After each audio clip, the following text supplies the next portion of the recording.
जयति चेधिको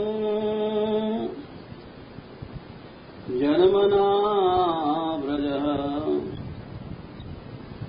श्रयत्सिन्निरा शश्वतत्र हि दयितदृश्यता दिक्षुतावकाश त्वयि धृतासवस्त्वां विचिन्वते।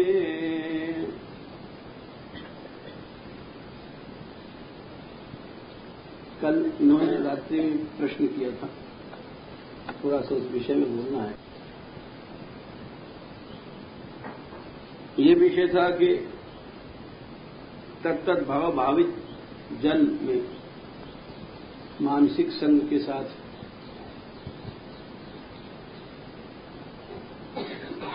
संपर्क किया जाए।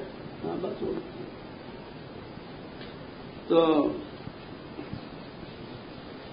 इसलिए मानसिक संग क्या है? संत के साथ या गुरु के साथ कैसे किया जाए, क्या रूप कैसे?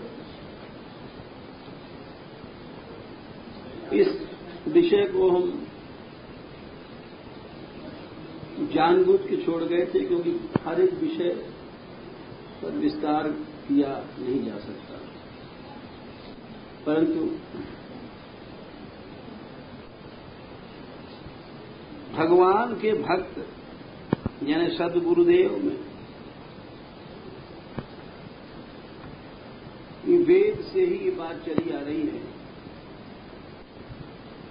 कि आसक्ति उसी तरह होनी चाहिए जैसे भगवान में। इसमें कोई किंतु परंतु नहीं।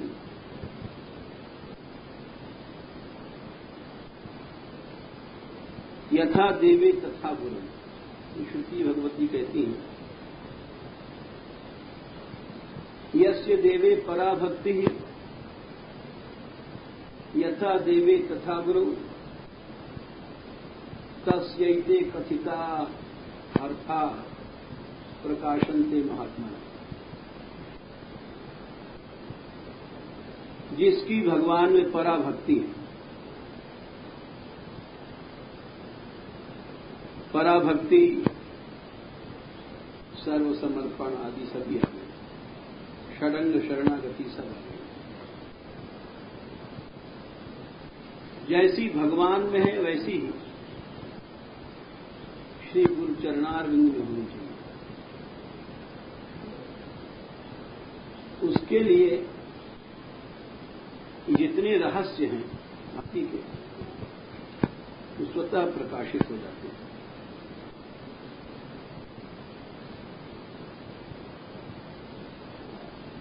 सभी श्रुति पुराण महापुरुषों के ही मत हैं। एकनाथ स्वामी जी ने लिखा है, ईश्वर की जो कृपा की कोठरी यानी भक्ति द्वार है, उसकी कुंजी है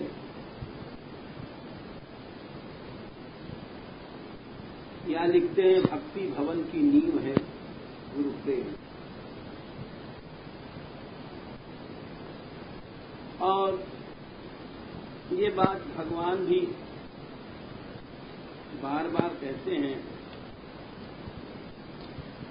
जहां पर साधन का प्रकरण वो बताते हैं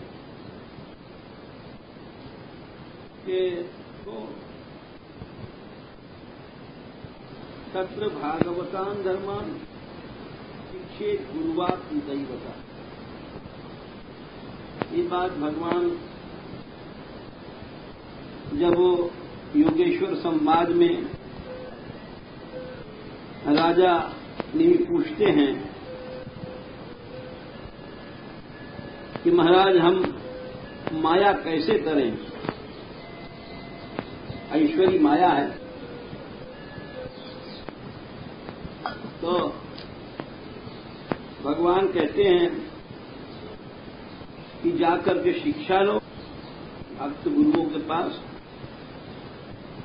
और एक शब्द कहा है 11:3:22 में, गुरुवात्मदैवतः अमाययानुवृत्त्या यैस्तुष्येत्। गुरु कोई अपनी आत्मा समझ लो, देवता मुझे समझ। फिर उसके बाद में तुम्हें स्वतः सारी बातें अपने आप आ जाएंगी। इसी तरह कई जगह कहा है। जो बात कही नहीं जाती है वो स्वतः प्रकाशित हो जाती है। गुरुदेव कहें या न कहें, गुरुवात्म दैवत होने से वो बात स्वतः आ जाती है। इस पर बहुत सी कथाएं हैं। एकलव्य को द्रोणाचार्य ने कुछ नहीं सिखाया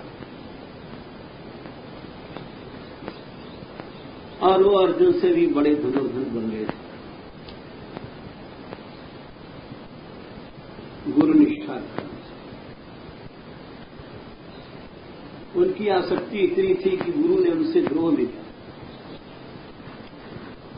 जब तुमने शिक्षा नहीं दिया तो तुमको गुरु दक्षिणा देने का हक तो क्या है?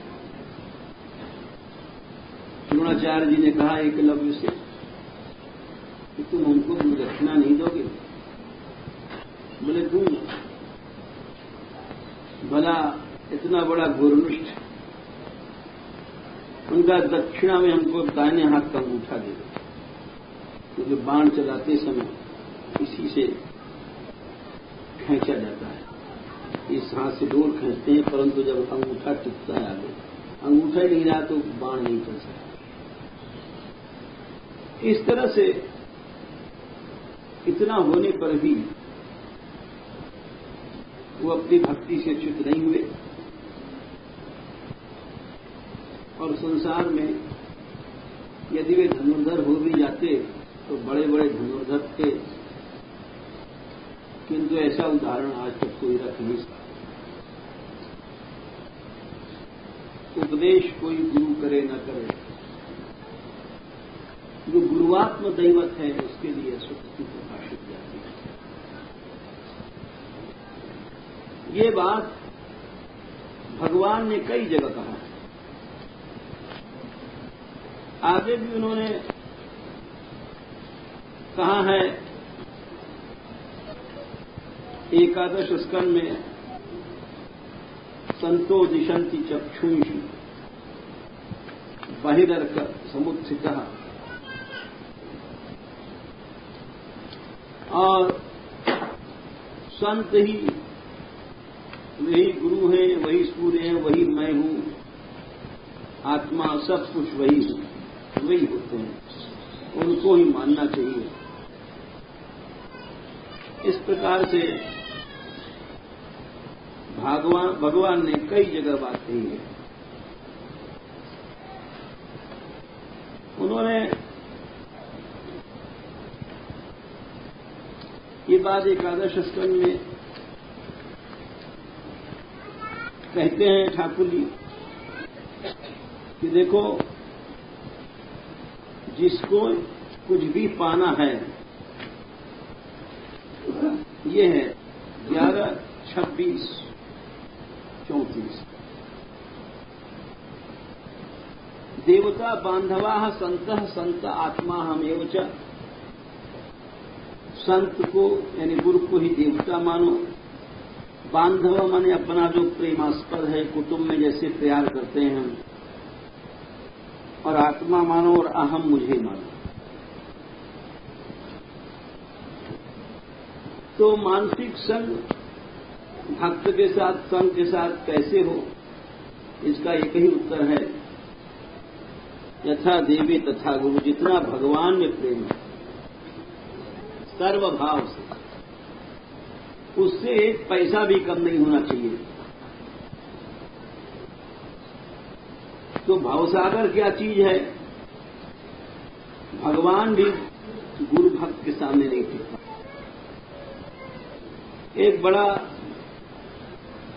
ये एक बड़ी विचित्र मर्यादा है भगवान की। राजा बलि ने जब सब स्वर्ग वर्ग जीत लिया तो उस समय सभी लोग गए बृहस्पति आदि के पास, सबके पास। तो उन्होंने कहा जब तक ये गुरु इसका शाप नहीं देगा तब तक इसको मैं भी नहीं, काल भी नहीं गिरा सकता। और इस मर्यादा का भगवान ने पालन किया। यदि गुरु शाप न देते तो भगवान भिक्षा में मांग करके नहीं ले सकते पृथ्वी को। इसीलिए पहले गुरु का शाप आता है, उसके बाद भगवान पृथ्वी नाथ।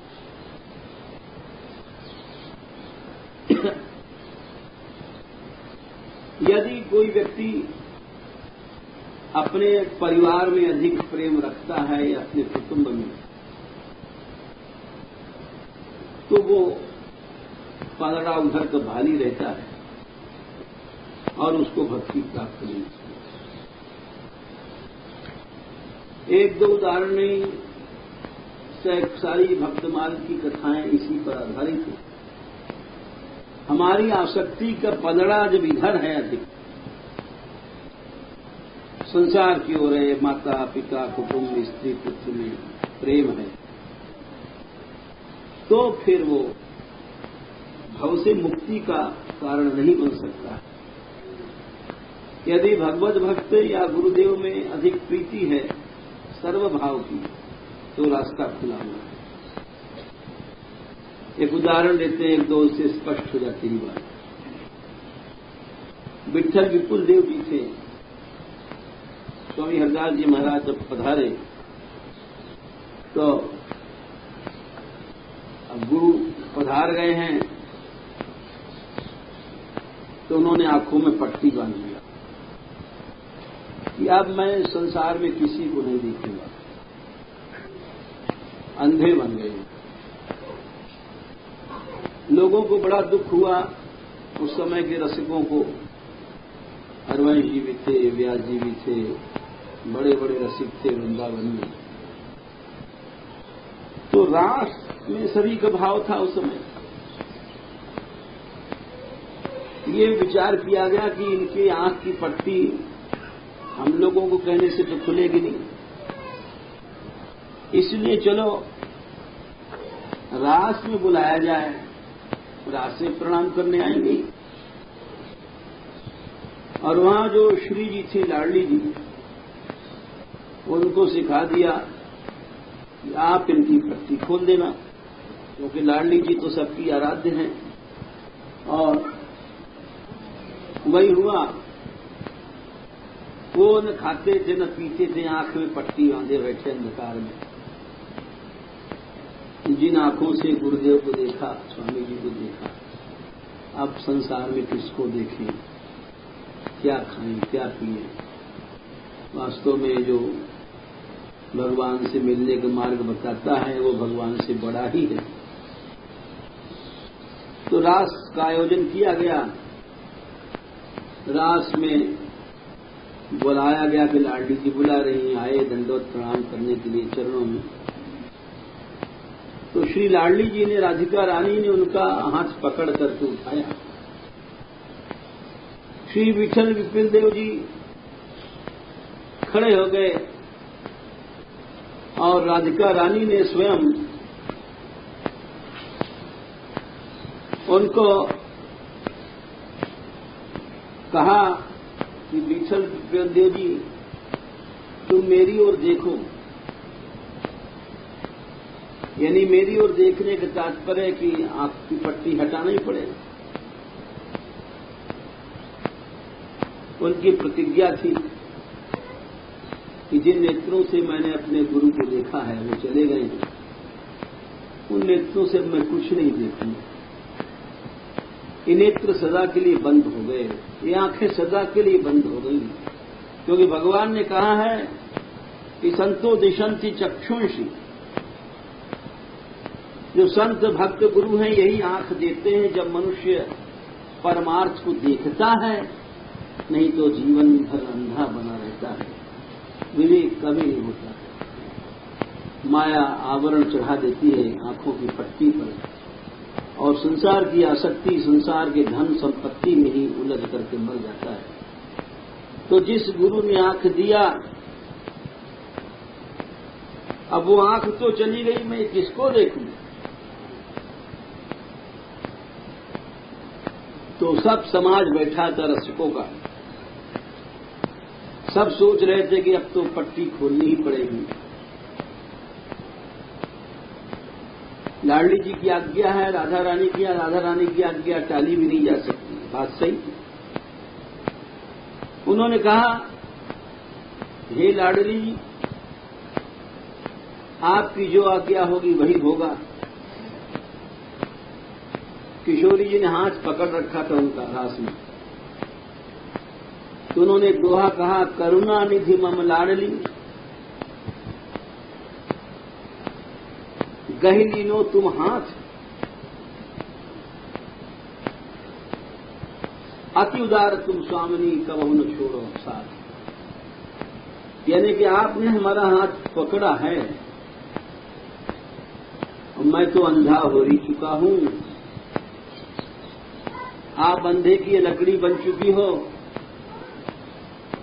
इस हाथ को मत छोड़ना, कह के उन्होंने वही शरीर छोड़ दिया।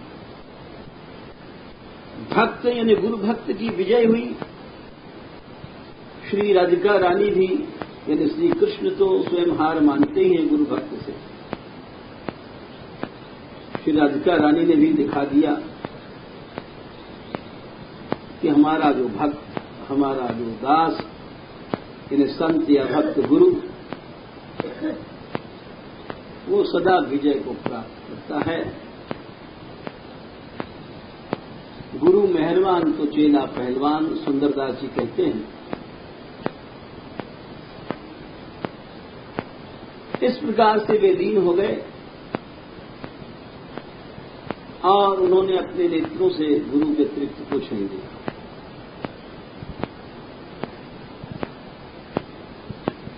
इसी तरह से सैकड़ों कथाएं हैं, जब उससे प्रमाणित होता है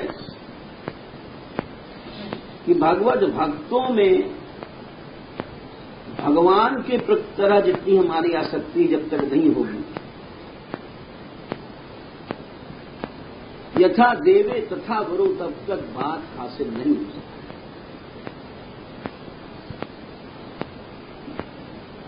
हम बात कितनी भी ऊंची बना लें,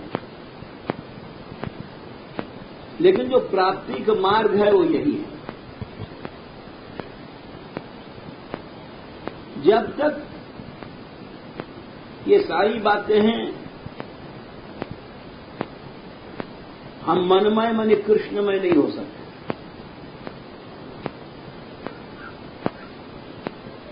कृष्णमय है, इसकी पहचान यही है कि जब भगवत भक्तों के लिए हम सर्व समर्पण कर देते हैं, उनके पीछे अपनी समस्त सांसारिक आसक्तियों को छोड़ देते हैं, समस्त बंधनों को तोड़ देते हैं।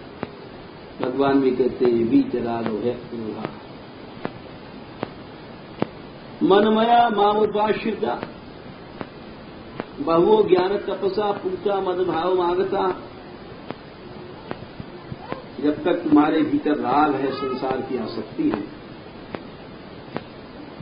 भय क्रोध आदि है, दैहिक धर्म है, तब तक तुम मनमय नहीं हो सकते। हमने कल भी सुनाया था कि वस्तुतः श्यामानंद जी आगे गए, लेकिन वो ये नहीं कि वो उन्होंने गुरु पर जो दंड रखा गया था, वो दंडोत्सव स्वयं अपने ऊपर लेकर के गुरु का ही माना गया, गुरु भक्ति का ही प्रताप। नाभा जी जिन्होंने भक्तमाल की रचना की और जिस ग्रंथ को सारा संप्रदाय मानता है, कोई भी संप्रदाय है, नाभा जी को जरूर मानता है, निष्पक्ष ग्रंथ। वे जन्मांध थे यानी हमारे तुम्हारे तो कोई अंधा हो तो आंख के गड्ढे रहेंगे, उनके आंख के गड्ढे नहीं थे, चपाचप तसलमान।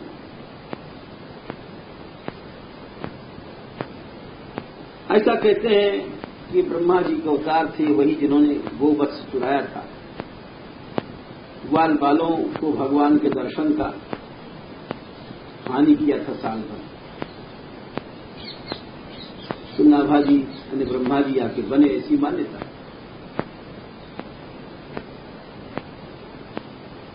एक कुआं में गिर पड़े थे अंधकार में,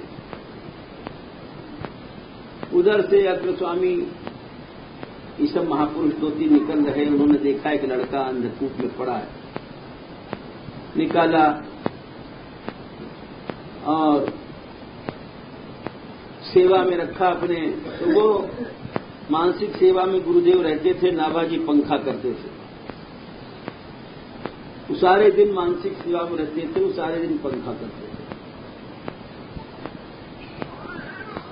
अब देखो, सिद्ध महापुरुष हैं गुरुदेव,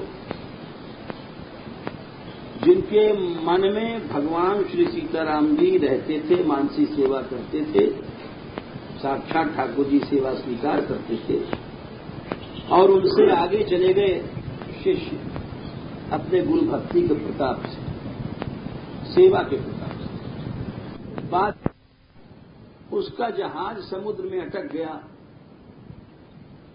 तूफान में।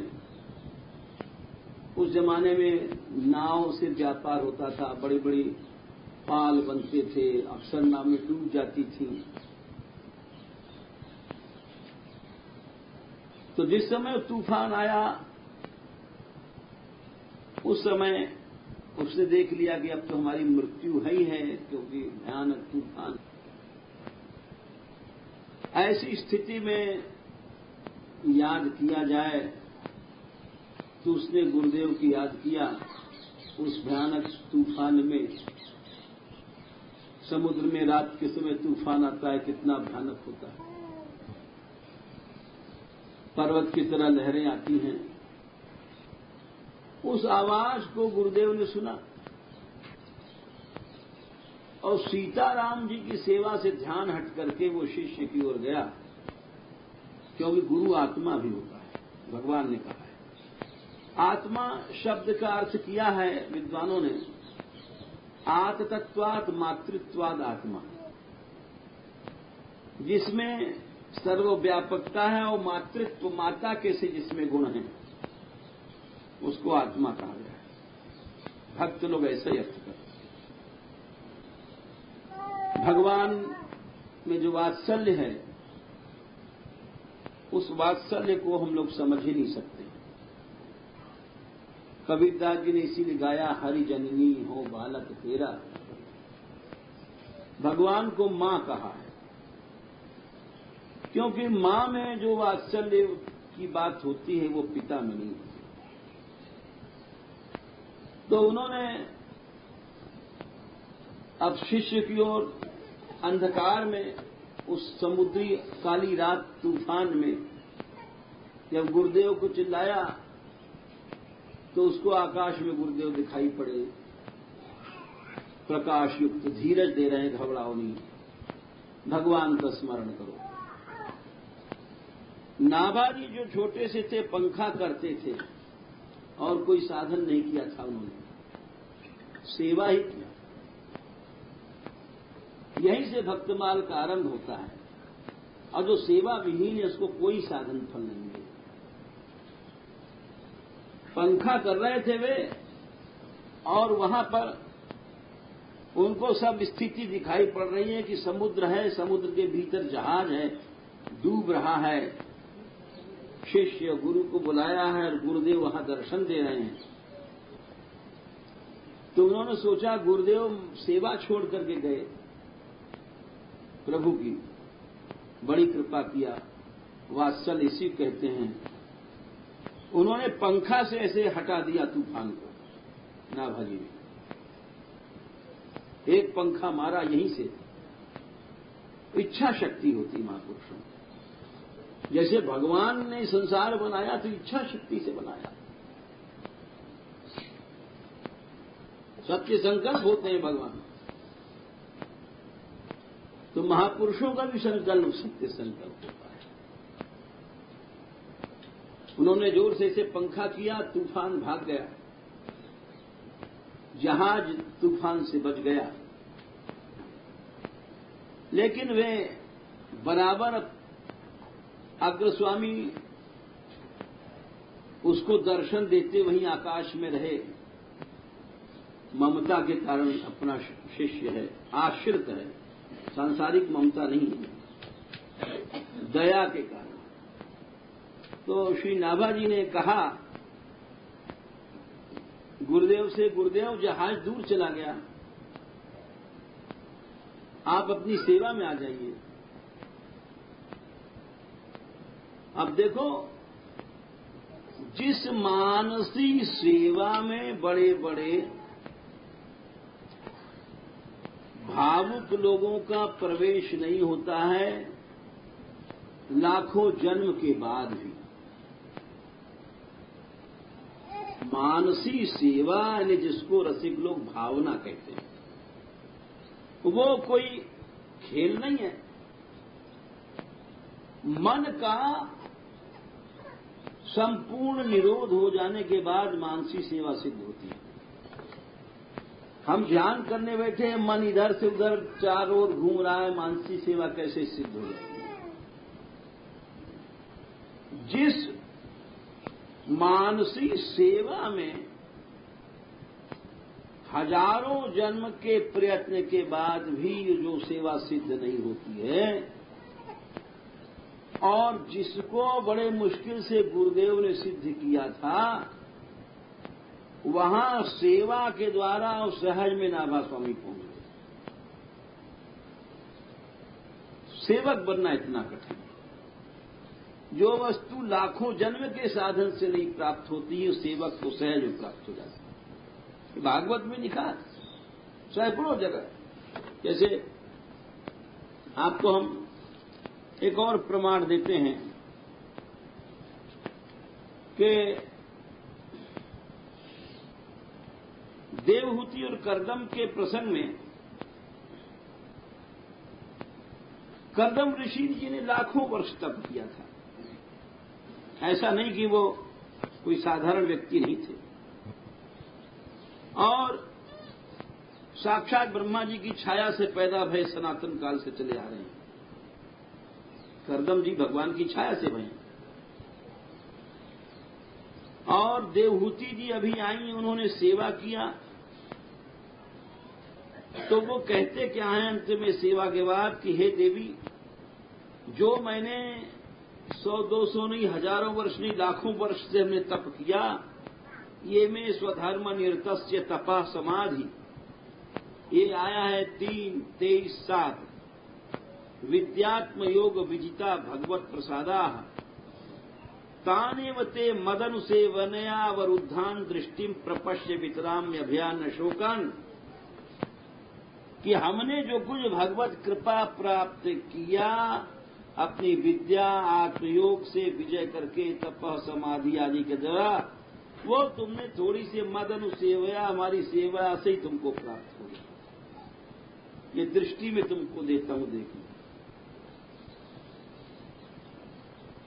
लेकिन उस सेवा में जो ममता आसक्ति है, उस सेवा जरूर शुश्रूषा, गौरव, दम, विश्रम्भ, आत्मशौच, सौहृद, मधुर वाणी और काम, दम्भ, द्वेष आदि को छोड़ करके अपरमत्त सावधान होकर के इस ढंग से सेवा होनी चाहिए। ऐसा नहीं कि भाई एक नौकर रख लो वो भी सेवा करता है। गौरव और दम के साथ, गौरव कि हमको सेवा का अवसर मिला। उल्टा लोग समझते हैं सेवा में मान हानि या अपमान समझते हैं। ऐसी स्थिति में कैसे मनुष्य प्राणी की सेवा कर सकता है, जहां पग पग पर हमको देहाभिमान बाधा करता है।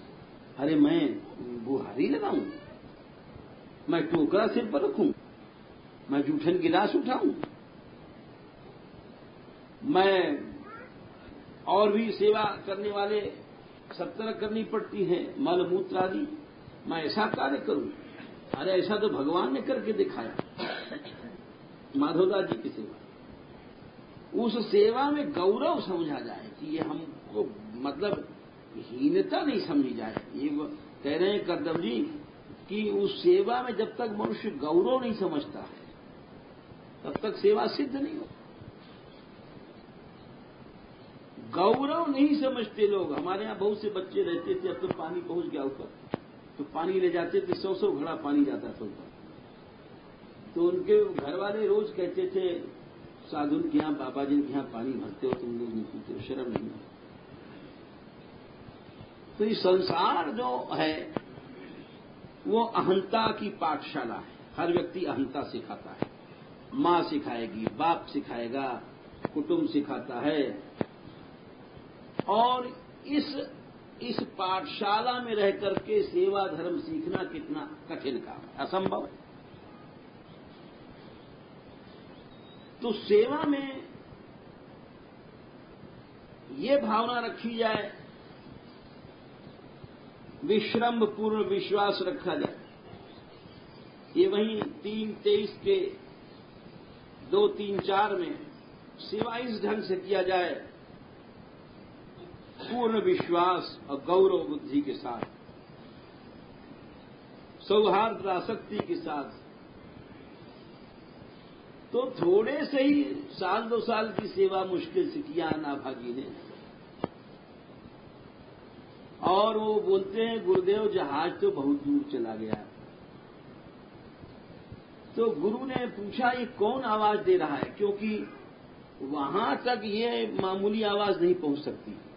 उस मानसिक सेवा में वो अंतर्लीन हो गए, समाधि से आगे की बात है। वहां बाहरी शब्द नहीं आ सकता है। अरे आप देखो ना, जहां जहां सुतीक्षण जी गए या और महापुरुषों से भगवान से मिलने गए हैं, तो उनको कितना आवाज दो नहीं सुन पाते हैं। तो भीतर घुसे भगवान, तो वहां बाहरी कान की आवाज तो जाएगी नहीं। वहां वो सूक्ष्म शरीर प्रवेश करके नाभाजी कह रहे हैं कि गुरुदेव जहाज गया। तो उनको ये हुआ कि यहां कौन घुस आया हमारे मन के भीतर, इस सेवामय जगत में, जहां मैं कोई नहीं, श्री सीताराम जी हैं और मैं हूं और कोई नहीं है। यहां ये कौन आटपका, कौन बोलता है। उनको आश्चर्य हुआ। उन्होंने कहा कि ये कौन बोल रहा है, ये कौन बोल रहा है, क्योंकि वो ऐसी जगह कौन पूछ सकता है। उनके मानसिक सेवा राज्य में कौन प्रवेश कर सकता है। तो श्री नाभा जी बोलते हैं, अगर ये कहने कि मैं हूं नाभा तो अहंकार की बात है। बड़ा भक्ति मार्ग बड़ा सूक्ष्म है। बोले ये वही है जिसको आपने सीख अपनी जूठन देके पाना था। ये उत्तर दिया, यानी आपकी जूठन का प्रताप है, मेरा कुछ नहीं। इसको भक्त कहते हैं। भक्त तो अहंता को जला करके और उसकी राख भी नहीं रहती है, उसको भक्त कहते हैं। जहां किसी प्रकार का अहम नहीं है, न बोलने का अहम है, न उठने का अहम है, न बैठने का अहम है। ये शब्द क्या कह रहे हैं, ये वो बोल रहा है जिसको आपकी सीख देके पाना। ये सहज में स्थिति होती है भक्त की, जो भगवान कहते हैं नैव किंचित करोमीति युक्तो मन्येत तत्त्ववित् पश्यन् शृण्वन् स्पृशन् जिघ्नन् अच्छन् गच्छन् स्वपय श्वसन। तो वो जो स्थिति है, प्रलपन विसर्जन गृहणन उन्मिशन निमिशन अपि इंद्रियाण इंद्रियार्थेषु वर्तन्ति उदाहरण। न वो उठते समय सोचता है कि मैं उठ रहा हूं, न बैठते समय सोचता है मैं बैठ रहा हूं, न सोते समय सोचता है मैं सो रहा हूं, न खाते समय सोचता है मैं खा रहा हूं। फिर वो सोचता क्या है, ये इस परिपाटी पर लगा, मैं जूठन खा रहा हूं, मैं जूठन पी रहा हूं। ये मैं प्रभु को सब संसार प्रभु इसको देख रहा हूं, यानी इस जगह पहुंच जाता है वो भक्त जहां कोई मैं नाम की सत्ता नहीं रही, इस भूमिका पर पहुंचता है। ये भूमिका सेवक को प्राप्त होती है, तो सच्चा सेवक, सच्चा सेवक के अंदर लिखा है कि विश्रम्भेण आत्मशौचेन, उसका विश्वास रहता है, स्वतः आत्मशौच पवित्रता रहती है, उसमें गौरव बुद्धि रहती है कि मुझे सेवा करने का अवसर प्राप्त हुआ। दम, अपने आप दमन, इंद्रियों का दमन हो जाता है, सेवा से अवकाश ही नहीं है इधर उधर देखने का। उसको किसको देखें, वाचा मधुरया, काम क्रोध आदि तो जाने कितने दूर चले गए, उनका पता नहीं, ठिकाना नहीं रहा, कहां मर गए सब। सेवा ऐसी वस्तु। तो नाभाजी ने जब कहा कि वे वही बोल रहा है जिसको आपने जूठन से पाला था, तो ध्यान दिया, नेत्र खोल के देखा, नाभा खड़ा था पास में। उनका अरे वत्स, तुम्हारी दृष्टि इतनी सूक्ष्म गई कि तुम हमारे भी ऊपर चले गए। अब तुम संसार में भक्तमाल की रचना करो जो आज तक कभी नहीं हुई। तुम्हारे अंदर वो दृष्टि आ गई कि तुम हर भक्त के भूतकाल के, वर्तमान काल के, भविष्य काल के त्रैकालिक ज्ञान तुमको स्वतः प्राप्त हो जाए। इस सेवा से प्राप्त हो, त्रैकालिक ज्ञान। तो सेवा आसक्तिपूर्ण। एक दो उदाहरण दें आसक्ति का भी, जैसे हमने भी दिया, नेत्र बंद कर लिया, उन्होंने खोला नहीं। भक्तों की कथाएं हैं। देवकी जी थे, प्रसिद्ध भक्त हुए हैं। ये बड़े संत सेवी थे, सबकी सेवा करते थे, घर में माता पिता भी थे, उनकी भी करते थे। बाहर गए थे, अचानक आए तो पता पड़ा कि पिताजी पधार गए हैं। तो पिता के पास बैठ गए। बोले कैसे पधार गए, कोई बीमारी तो थी नहीं। अब मैं सेवा में हमारी कमी आ गई। जो सेवक होता है वो बिना सेवा के रहता नहीं, आपको ये बता दें। हमने कैसे भक्त देखे पहले, आज से करीब 43-44 साल पहले, जहां हम लोग कीर्तन करते थे, वो जिस घर में कीर्तन होता था कोई पहचान नहीं, कुछ नहीं, वहां पहुंच करके अपने आप सेवा करने लग जाते थे। यानी बर्तन मारने लग जाएंगे, बुहारी लगाने लग जाएंगे, कुछ नहीं तो जूते ही साफ करने लग जाएंगे। हमने आंखों से देखा उनका, वृद्ध थे, और वो ऐसा नमूना बहुत कम दुनिया में है।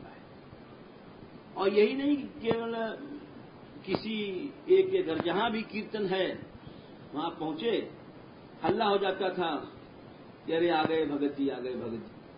वो चुप नहीं बैठते थे। वो कीर्तन वाले कीर्तन कर रहे हैं, वो बैठे बैठे अपना बाहर जूता साफ कर रहे हैं चुपचाप। तो वैसे तो कोई करने नहीं देगा। कभी कभी ऐसा हो जाता था कि कीर्तन शुरू हो गया, वो जानबूझ के देर से आते थे, सब लोग बैठ गए, अब बस चुपचाप भीतर में जाओ, बर्तन सफा कर रहे हैं और वहीं से भगवान नाम सुन रहे। लोग परेशान थे और वो उनको कोई करने नहीं देता था। लेकिन फिर भी आपने घर से, मान लो आपके घर में पहुंचे, आप बुहारी नहीं लगाने दे रहे हैं, तो चलो बाहर ही झाड़ रहे हैं, भाई इधर से भक्त लगाते। तो सेवा वाले को चैन नहीं पड़ता है सेवा के बिना। वही समझ लेना चाहिए कि यही भक्ति का रास्ता इसको खुल गया। और बाकी तो ये जो भावनाएं हैं मनुष्य में, बड़प्पन की, आसुरी बुद्धि, ये अक्सर आ जाती है हम लोगों में खास करके। भगवान ने स्पष्ट कहा है कि ईश्वरो हम भोगी, सिद्धो हम बलवान सुखी। मैं ईश्वर मैंने मालिक, मैं बड़ा हूं। सेवा करने वाला स्वतः अहं को जला देता है। अहंकार तो वहां रह नहीं सकता, उसको आप कितना फटकारो मारो, तो उनके पिता की मृत्यु हो गई, तो वो उनको बड़ा दुख लगा कि अब हम सेवा किसकी करेंगे। सेवक वही है जिसका केवल सेवा ही भजन है और कुछ। इस विषय में भरत चरित्र कहा जाए तो महीनों भर लगेंगे। एक बड़ा भारी मापदंड है भरत जी का। तो वो बैठ गए और वहां पर पिता की लाश थी और बोले, प्रभु ये कैसे चले गए, कोई बीमारी तो थी नहीं बेचारे। उतने में संत आ गए, तो उन्होंने संतों ने कहा कि हम तुम्हारे घर रोटी तो नहीं पाएंगे।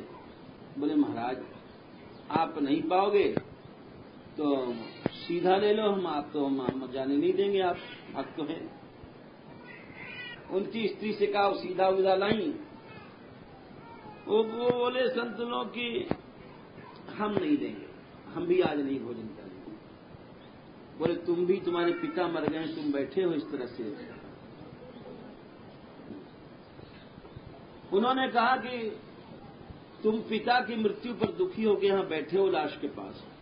बोले, महाराज मैं दुखी वुखी नहीं हूं। उन्होंने, मैं तो भगवान से पूछ रहा हूं कि आखिर क्या कारण था ये पधार गए। कोई बीमारी होनी चाहिए, कुछ होना चाहिए। और दुख तो तब होगा जब आप लोग बिना पाए चले जाएंगे। अब देखिए ये भक्त का चित्त है। जिसको मां बाप को भगवान मान के सेवा किया, अब वो चला गया है और अपरिचित संत लोग आए हैं, तो उन्होंने कहा कि हम तो ऐसे नहीं पाएंगे। बोले, महाराज अगर आपको ये है कि हमको दुख है तो ले चलो पिताजी को, भाई अभी फूंक लाओ जल्दी से, लेकिन आप यहां लेके जाओ। आखिर में ये हुआ कि ठाकुर जी ने स्वयं उनके पिता को जीवित कर दिया, उनकी इस निष्ठा को देखकर। ये इतनी भी आसक्ति नहीं है कुटुंब में, भगवत भक्तों में इतनी आसक्ति। ये होता है चित्त। इसको कहते हैं कि भक्तों में मानसिक संग माने आसक्ति के साथ इतना रखा जाए। इसी तरह कथा आती है कि लाली जी भक्त नहीं है। लाली जी, उनका इकलौता बेटा था। जैसे कल रात को हम चर्चा कर रहे थे, नरसिंह जी का इकलौता बेटा पधारा। अब इकलौता बेटा मरा, उसका दुख नहीं होना ही कितनी बड़ी बात है। पति मरा, इकलौता बेटा मरा, कुटुंब का व्यक्ति मरा, उसका दुख नहीं। एक भगवान के भक्त के भोजन का इतना बड़ा दुख हो जाना, इससे आप तराजू लगा लो, तौल करके देख लो कि वस्तुतः मानसिक संग यानी आसक्ति क्या होता है और पलड़ा किधर भारी है और कैसा होता है, तब उनको कुछ वस्तु प्राप्त होती है। ये विषय गंभीर था, हम जानबूझ के छोड़ गए, लेकिन उन्होंने प्रश्न किया इसलिए बताना पड़ा कि वस्तुतः मनुष्य अपने मन की गति को नहीं देखता है। चाहता है कि हम सब कुछ पालें, लेकिन संसार में जो ग्रसित मन है वो अपनी दुर्दशा को नहीं देखता है। तो लाली जी थी, इनका इकलौता बेटा पधारा, यानी मर गया। जब मर गया तो अब बेटे की लाश गोद में, उतने में भगवत भक्त आ गए। तो तुरंत उन्होंने क्या किया कि ये पाएंगे नहीं, इसलिए वो उसको वहीं भीतर रख करके बाहर चली गई। लड़का मरा पड़ा है और कहीं ऐसा ना हो कि भगवान के भक्त बिना खाए भोजन लौट जाएं। वो बाहर गई, बोले आओ महाराज बैठो। अब वो बैठ गए, महात्मा उनको पता नहीं। जब बैठ गए तो भगवान क्या लीला करते हैं, बड़ी प्रसिद्ध भक्त भाई हैं। स्त्री शरीर, भगवान पति गुरु बना के आए। अब भगवान कहते हैं वहां जो बाहर बैठी थी संतों के बीच में, अरे महाराज ये तो बड़ी ठगनी है, आप कैसे खा सकते हो, यहां मर गया है लड़का, ये तो आपका धर्म भ्रष्ट करने बैठी है। हाँ, खिलाड़ी है, इनकी लीला कौन जानता है, बड़े बड़े खेल खेलते हैं। अब वो सब संत बिगड़े कि अरे ऐसा करती है हमको क्या? तो वो पांव में गिर पड़ी, बोले महाराज हमारा तो गया ही है। अरे आप सीधा ही ले लो, आप हमारा नहीं बना पाते होते। तो उनके उस दशा को देख करके उस संत प्रसन्न हो गए। अच्छा भाई सीधा ले लेंगे, देखो इसको बेचारी को इसकी गलती क्या है। और पति उतना नाराज हो रहे हैं कि महाराज इसकी तो धर्म भ्रष्ट करने वाली, इसके तो आप कुछ भी नहीं देना चाहिए आपको। वो भड़का रहे हैं, उनका भाषण अलग चल रहा है।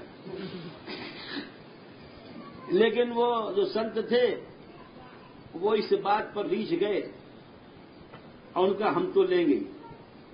आखिर में जब उन्होंने दिया सीधा और लिया तो भगवान फिर कैसे ना आखिर हिलेंगे इतनी निष्ठा को देख करके, इतनी निष्ठा को देख करके कैसे नहीं हिलेंगे प्रभु, प्रकट हुए। इसी तरह से आप देखो कृष्ण चैतन्य महाप्रभु जी के कीर्तन में घटना घटती है।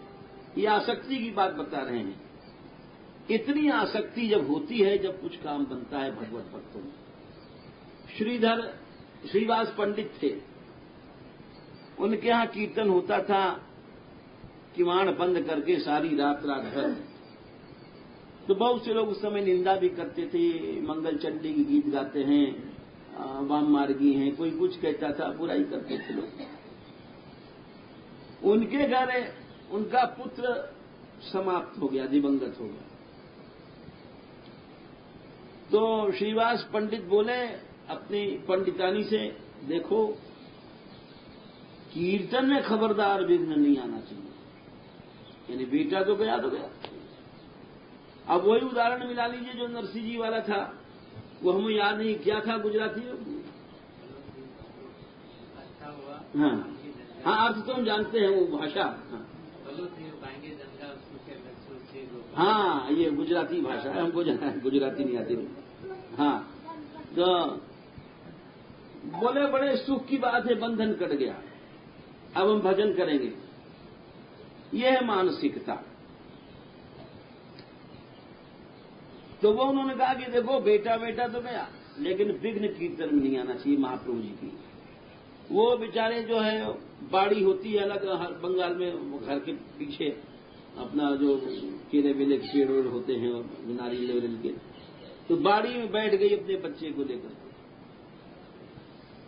और कीर्तन यहां शुरू हो। लेकिन महाप्रभु जी तो सब जानते हैं, उन्होंने बीच में कीर्तन रोका। उन्होंने कहा अरे श्रीवास तुम्हारा पुत्र कहां है? बहुत छिपाया हुआ, लेकिन बात है कि फिर आखिर वो गए, स्वयं लाए उसको गोद में। तो मानसिक संग से मतलब ये था।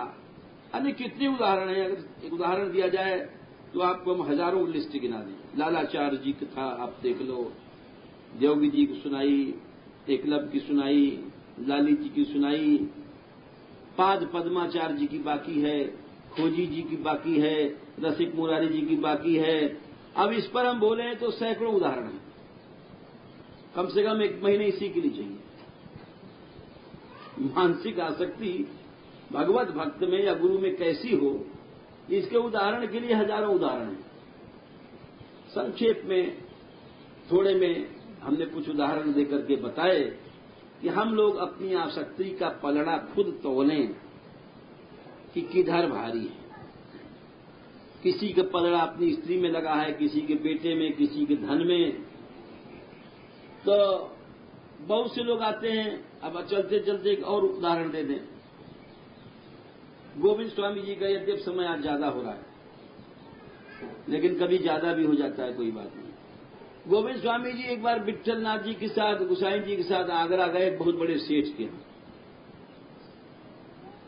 तो उस सेठ के यहाँ का दूसरा ब्याह हुआ था, पहली मरमुरा गई होगी। और किसी को ज्यादा उम्र में नई बहू आती है तो बड़ा खुश होता है, बड़ा प्यार वार करता है उसको। तो वो नई बहू थी, उसका जितना साड़ी था सुनहरी, पहले जमाने में ऐसी थी, सोने के तारों के खींची गई और हीरे मोती जवाहरात की साड़ियां बहुत राजा रानी लोग पहनते थे। अब नहीं रहा वो बात। तो वो गोसाई जी बैठे, पूजा किया, खूब भेंट वेंट हुआ। अंत में प्रश्न किया उन्होंने कि कुछ अनुभव नहीं होता जय जय ठाकुर जी का। श्रीनाथ सेवा घर में थी ठाकुर जी की। तो गोसाई जी तो कुछ नहीं बोले, गंभीर थे। गोविंद स्वामी वहीं थे, बोले अरे मैं अनुभव बताऊंगा, देख मैं अनुभव कराऊंगा, अभी कराऊं। तो बोले कि अरे महाराज बड़ी कृपा है। उन्हें समझा इनके साथ में ये भी सिद्ध से कम नहीं है। बोले इधर आ भाई। बोले देख ठाकुर मऊ दिखाओ, देखो ठाकुर दिख रहे हो? बोले हाँ महाराज दिख रहे हो। अच्छा वाके नीचे पिछैया बिछी ना, देख रहे हाँ कैसी है? बोले हाँ महाराज पिछैया बिछ रही है, दिख रही है। अच्छा अनुभव नहीं गया? बोले नहीं गया। अच्छा देख अब अनुभव कराता हूं। भीतर उसकी बहू घूम रही थी। बोले देख ये घूम रही है? बोले हाँ। इसकी साड़ी कैसी है? झलक झलक चमक रही है, अनुभव हो रहा है कि नहीं यार? आओ उसका तो मुंह सूख गया, बहुत बड़ा धनी था और सभा के बीच में अब वो करे क्या? फिर वो गोविंद स्वामी बड़े मजाकिया थे, बोले मामा सबरे पैसा तो बहू में लगा रहा है और वहां पिछैया ठाकुर पे जो है तो ठाकुर के पिछैया बिछा रखी है और अनुभव चाह रहा है। अरे तेरे सबरे साधन तो संसार में जा रहे हैं, बताओ आसक्ति में जा रहे हैं जिसका, और हम लोग चाहते हैं अनुभव करना। तू आयो गोसाई जी के पधरा करके, एक कायदा होता है सबका, जैसे पैसा निकलता है 1% या आधा %, बस उससे ज्यादा धर्म कर्म नहीं होगा। तो बोले ये तो सर्व समर्पण का मार्ग है। सर्वतो मनसः संगम आदौ संगम च साधुषु, भगवान कपिल देव जी कहते हैं सारे जगह से आसक्तियां जब कट गई, एकमात्र सत्संग में भक्त में आसक्ति हो गई, तब रास्ता खुला तुम्हारा। वो दरवाजा खुला, उसके पहले दरवाजा कैसे खुलेगा? नमो महद्भ्योस्तु नमाशुभ्यो, नमो युवभ्यो नम आवटुभ्यः, ये ब्राह्मणागाम अवधूतलिंगा शरन्ति तेभ्यः शिवमस्तु राज्ञाम्।